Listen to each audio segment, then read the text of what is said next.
Kaya naman ang Israel ay hindi na paawat sa pagwasak sa dose-dose ng mga pasilidad ng Iran tulad ng mga headquarters, missile launchers, air defense system at paggawaan ng mga missiles ng Iran. Ayon sa IDF ay 50 mga fighter jets umano nila ang lumipad patungo sa Iran at magdamag na binomba ang Tiberias, Isfanta, Central Iran at Kermanshah sa pakikipagtulungan umano ng mga intelligence dito. Kabilang umano sa mga binomba ng Air Force ay ang mga paggawaan ng mga missiles components at mga raw materials para sa casting ng rocket engine. Sunod namang binomba ng Air Force ang mga SPAN headquarters ng Iran Islamic Revolutionary Guard Corps na ginagamit umano upang magsaliksik at bumuo ng mga advanced na teknolohiya at mga armas para sa kakayahang militar ng Iranian regime na itinatag noong 2011 ni Fakhri Zadi na tagapagtatag ng Iranian Nuclear Weapons Program. Sunod namang lumipat ang mga Air Force sa rehiyon ng Isfahan at Iran upang wasakin naman ang mga surface-to-air missiles at mga radar system ng Iran. Kitang gumagana pa ang mga radar,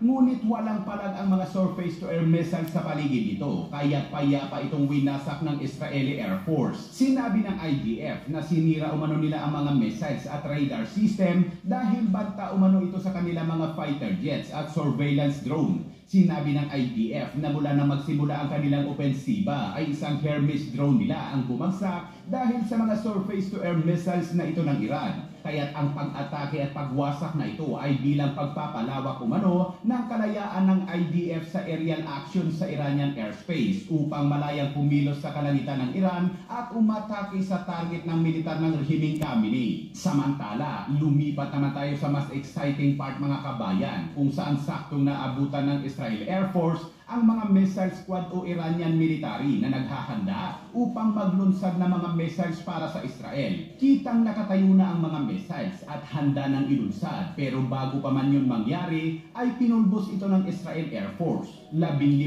missiles umano ang winasak at 3 surface-to-air missiles.